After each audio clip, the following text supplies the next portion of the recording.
L'Indonésie, si loin de la France, un archipel composé de plus de 17 000 îles et comptant environ 280 millions d'habitants, avec comme capitale Jakarta pour le moment, est connu entre autres pour tous ses coins de paradis. Durant cette suite de vidéos, nous allons, mes parents, moi et ma sœur, en visiter 3 d'entre eux. En premier, Bali, en second, Lombok, et enfin les îles Gili qui ont été nommées plusieurs fois comme étant les plus belles îles du monde. Mais je ne vous en dis pas plus, bonne vidéo. Et donc salut tout le monde, bonjour messieurs dames, j'espère que vous allez bien. Stop 5 secondes, j'avais oublié de vous préciser quelque chose, c'est que la vidéo je l'ai tournée il y a plus d'1 an, ce qui fait que j'avais pas le matériel nécessaire pour faire de bonnes voix off. C'est pour ça qu'à certains moments de la vidéo, certaines voix off n'ont pas la même qualité audio. Voilà.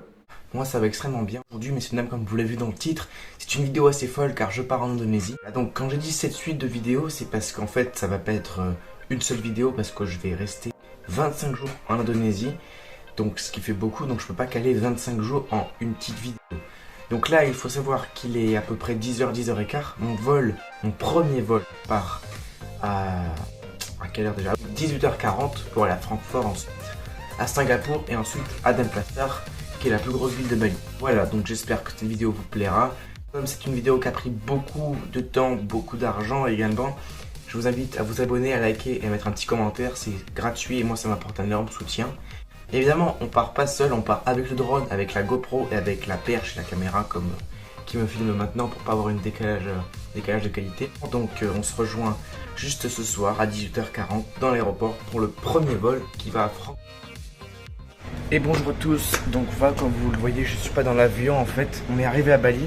J'ai pas filmé parce qu'on a eu d'énormes complications. Le premier vol a eu 1 heure de retard. On a juste speedrun pour aller jusqu'au deuxième avion.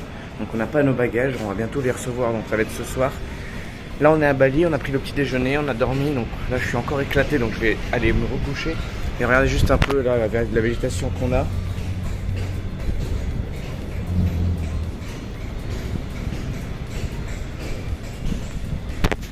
C'est franchement sympa, donc là on est vraiment sur la côte est de Bali, près de Denpasar, donc on est à une ville que je vais vous afficher juste ici parce que je ne me rappelle plus du nom.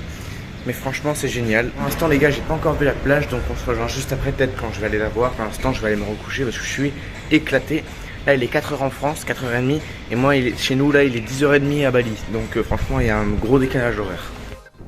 Donc voilà messieurs dames la plage que nous avions. Et oui, je dis avion parce que là je suis bien de retour en France. Et en fait il y avait tellement de vent à Bali que j'ai pas pu filmer tout le temps en caméra embarquée. Donc je fais des voix off. Mais en gros voilà, c'était la plage qu'on avait à Bali. Et ça ce sont un des premiers cerfs-volants que nous avons vus. Je dis bien le premier parce qu'en fait c'est toute une tradition à Bali. Et au loin, comme vous le voyez maintenant, il y a quelques kitesurfers. Donc c'est franchement sympathique. Comme je viens de dire, c'est la plus belle plage de Bali. Mais franchement, au bout d'une autre rue, c'était quand même super sympa.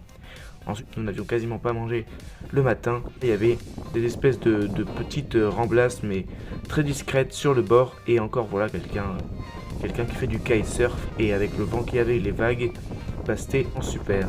Donc oui, il y avait quand même vraiment beaucoup de vent pour pas que je vous filme ça avec le micro. Donc là encore nos fameuses remblasses avec beaucoup de restaurants. Bon, il y avait beaucoup de touristes également. Évidemment à Bali c'est ça aussi un peu la tradition. Mais bon, on arrive à s'y faire. Et après on est allé à quand même des endroits avec beaucoup moins de touristes. Donc ça c'était quand même super cool. Alors là, premier repas, c'était un banger. On avait un barbecue dans notre assiette. Donc voilà, un petit barbecue dans notre assiette. Et c'était super bon, des brochettes. Et là voilà un petit bateau. J'ai pris ce bateau en vidéo car c'est un bateau traditionnel de Bali. C'est un jongkung, un petit bateau de pêche typique de là-bas. Et voilà, ça y est, on vient de rentrer de la plage. Donc là il est 18h30 environ, on a mangé. Je vais vous mettre des extraits parce qu'en fait il y avait beaucoup de vent. Donc je pouvais pas parler à la caméra parce que sinon ça allait être dégueulasse la qualité audio. Donc en attendant, je vous mets des extraits. La plage était magnifique. Même si c'est pas le plus bel endroit de Bali du tout parce que il y aura des plages encore plus jolies que celle-là, même si c'est le premier jour, elle est magnifique déjà. On a mangé hyper bien, d'ailleurs vous voyez les images. On a un mini barbecue dans l'assiette, donc c'est juste génial. On se régale. Jour 2 les gars, on s'est réveillé tranquillement à 8h ce matin, donc il fait déjà hyper jour. Et là on va aller manger le petit déjeuner, c'est parti. Jus de papaye et un jus d'orange. Et voilà, on a bien mangé. Donc là, j'ai plus du tout faim. Et maintenant, ce qu'on va faire, je pense qu'on va aller, au port qui est juste, qui est pas très loin. Doit être à 2 km, un peu moins. Donc j'ai pris peut-être le drone. Peut-être je vais essayer de je vais essayer de voler un peu. Et puis voilà, donc on va aller au port et on va se balader tranquillement. Je vais vous filmer tout ça en espérant qu'il n'y ait pas trop de vent. Pas comme hier en tout cas. Sinon, dans les cas, vous aurez des extraits de ce qu'on a observé. Voilà. Voilà, messieurs, dames, donc là je parle avec la vraie caméra. Et en fait, ce que je vous avais pas dit, c'est que là, donc il y a beaucoup moins de vent et dans la ville. Je vous avais pas dit, mais à Bali, il y a plein de scooters. En voilà encore partout, à tous les restaurants. C'est blindé de scooters sur tous les parkings car les gens ne se déplacent quasiment jamais en voiture. Et là, nous sommes en train de rejoindre les remplaces d'hier. Les gens se déplacent beaucoup aussi en scooter car se déplacer en voiture représente un énorme coût.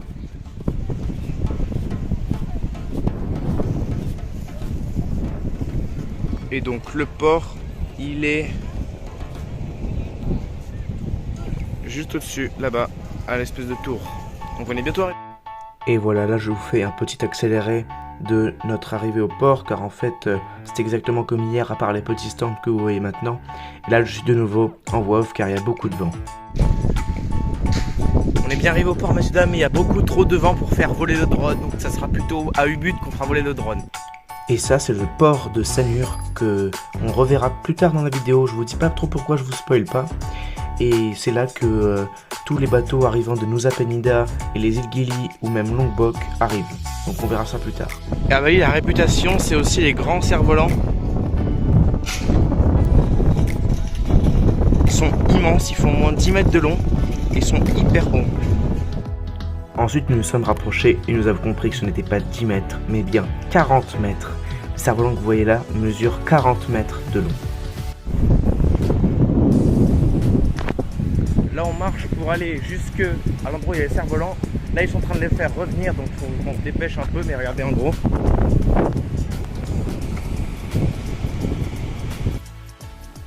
Malheureusement, je ne vais pas pouvoir vous filmer plus les longs cerfs-volants. En revanche, là, ils sont en train de se préparer pour pouvoir faire voler tous les prochains cerfs-volants, si je peux appeler ça comme ça. Et ils sont des dizaines et des dizaines à décoller.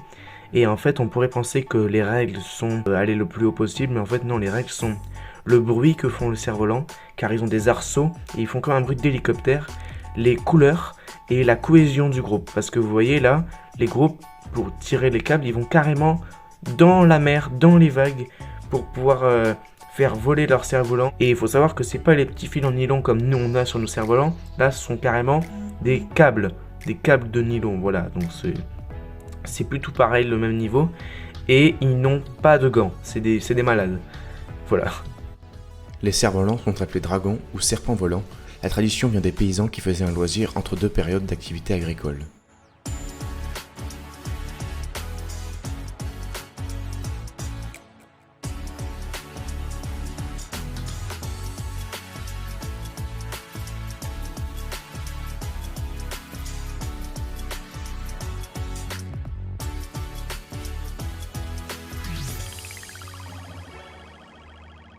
Et voilà, messieurs, dames, donc on a mangé le midi, j'ai pas filmé. Je suis allé me baigner. L'eau, elle est super chaude, donc c'est génial. L'eau, elle est hyper claire en plus. Demain, on a un programme super chargé, mais ça, je vous en dis pas plus parce que ça sera la grande surprise du jour. Juste, je vais vous donner un petit indice. Je vais charger la GoPro. Voilà. Donc voilà, je vous laisse méditer avec ça. Et après-demain, on a aussi une journée super remplie avec plein de choses à visiter. Donc ça va être super. Là, c'est la fin du jour 2. À demain. Et demain, on se retrouve pour une journée très bien. On va voir les lieux mythiques de Bali. C'est parti. Et le lendemain, nous avons pris le bateau au port que vous avez vu précédemment dans la vidéo. Et nous sommes allés un peu loin, c'était près de Nusa Penida, donc c'est une île au large de Bali. Il y en a une grande et une petite. Et nous sommes allés faire du snorkeling, donc c'est de la plongée avec masque et tuba. Nous avions la possibilité de faire également avec bouteille, mais nous avons préféré en faire simplement avec masque et tuba parce que c'était plus pratique. Nous avons vu des dizaines de poissons, il y avait des tonnes de coraux. Et puis là, on a pu faire plein de petites vidéos, des photos. D'ailleurs, vous allez voir plus tard, mais il y a un gars qui m'a pris une photo. C'est la plupart de toutes les photos que vous avez vues sur mon compte Instagram. Et c'était juste génial. D'ailleurs, mon compte Instagram s'affiche maintenant à l'écran. Voilà, donc il y avait un peu de fond quand même, hein, quand vous voyez, et avec je sais pas s'il y avait des centaines de poissons, il y avait bien des dizaines. Donc là, il y avait des touristes avec nous là, parce qu'on a pris un bateau pour aller au large de Nusa Penida, à quelques kilomètres, à quelques mètres près. Voilà, c'est le monsieur là. Et en gros, on n'était pas tout seul sur le bateau, on n'avait pas privatisé le bateau. Voilà, donc encore des poissons et moi qui fais le zozo au fond de l'océan. Ensuite, un monsieur avec sa voiture, donc qui habite sur Nusa Penida, nous a gentiment amené dans un restaurant qui était à 45 minutes de l'endroit où on a fait du snorkeling.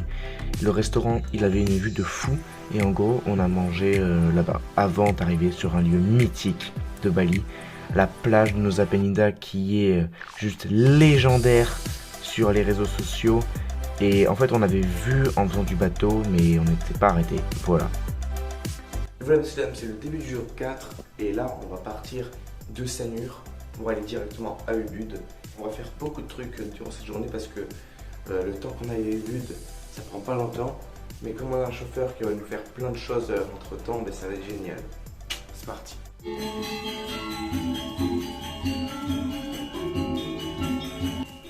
Donc ça, messieurs, dames, ce sont des danses traditionnelles de Bali avec une ou plusieurs danseurs ou danseuses. Il y a également plein de personnages qui vont venir déguisés en divinités et en dieux, des dieux qui sont maléfiques pour la religion là-bas. Et en fait, c'est un peu comme l'Odyssée ou l'Iliade d'Ulysse. Et là, ça parle de ça, mais version bouddhiste. Voilà. Donc là, c'est un monsieur avec un masque qui vient simuler un démon. C'est toute une histoire racontée en une pièce de théâtre. Et ça, c'est la première chose que nous avons fait pendant la journée. Nous voilà dans la rue, dans une boutique de cerfs-volants. Ces gars, c'est juste incroyable. Je suis en train de vous filmer tout ça maintenant là, parce qu'en fait, c'est juste insane. Les couleurs, toutes les couleurs, toutes les formes de cerfs-volants. Et en fait, c'est aussi pour vous montrer une idée de la taille, de la taille de ces objets. Comment c'est incroyable. Nous, avec nos trucs là, on est des rigolos. Tu vois le dragon comme c'est incroyable. Il y a aussi des oiseaux de toutes formes. On vient d'arriver au Patwal Temple et là, comme on n'a pas le droit de rentrer les jambes nues parce que c'est signe d'irrespect envers les dieux, ils nous ont mis ça. En fait, c'est tout simplement un sarong et c'est super joli. Tout le monde en a ici, donc c'est trop beau. Et voilà, nous entrons par la grande porte du temple. Les portes là-bas sont assez jolies. Elles sont sculptées de façon très nette sur les entrées et avec plein de petites fantaisies sur les bords. Il y a plein de petits bâtiments dans le temple avec pas mal d'espaces vides où tout simplement les gens vont venir prier. Vous avez plein de divinités qui sont représentées tout le long des murs de ces temples. Ça, c'est un espace vert où les gens peuvent venir se rassembler et prier lors des cérémonies.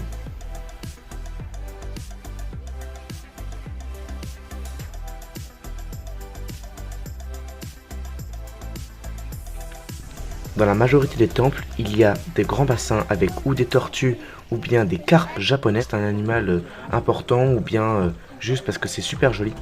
Et donc voilà, il y en a plein avec différentes espèces. Il y a plein d'offrandes qui ont été préparées pour la cérémonie du lendemain. Nous entrons dans la partie musicale du temple où c'est là que sont rangés tous les instruments, par exemple comme les danses que nous avons vues auparavant, avec tous les instruments que vont utiliser les musiciens durant les cérémonies.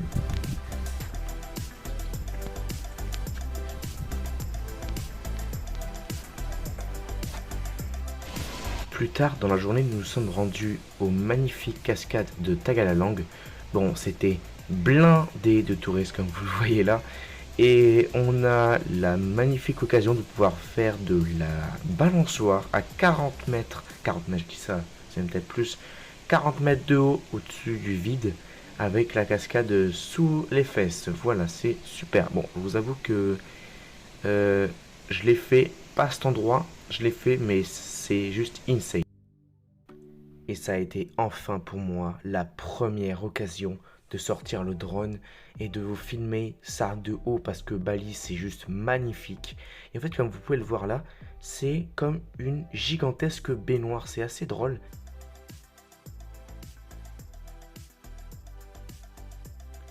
Et ça, ce sont tous les alentours autour de la cascade. Donc j'essaie de faire un espèce de 360 pour vous montrer un peu toute la végétation, tellement c'est dense dans ce coin-là. Donc il y avait des hôtels pour touristes juste à côté de la cascade, mais nous on n'est pas du tout allé là, parce que en plus la cascade c'est pour la journée. Et il y a un superbe pont qui passe tout au-dessus du dessous de la cascade, comme vous le voyez maintenant.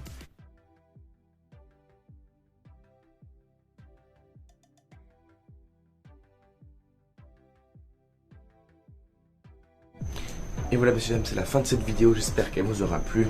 On est bien arrivé à Ubud, c'est la fin de cette première vidéo donc, car je vais en faire une à partir du Ubud. Et tout le long du voyage je vais en faire plusieurs. Et n'hésitez pas à vous abonner, à liker la vidéo et à mettre un petit commentaire pour savoir quel a été votre moment préféré de la vidéo. Et s'il y a des choses qui vont pas, n'hésitez pas à me le mettre. Moi ça m'a fait extrêmement plaisir de faire ce voyage et de faire cette première vidéo avec vous, sachant qu'en plus l'Indonésie c'est pas à la porte à côté, donc c'est incroyable comme voyage. Et puis voilà, donc là vous avez une magnifique végétation avec moi. Donc salut les gars, et on se dit à très bientôt pour la prochaine vidéo.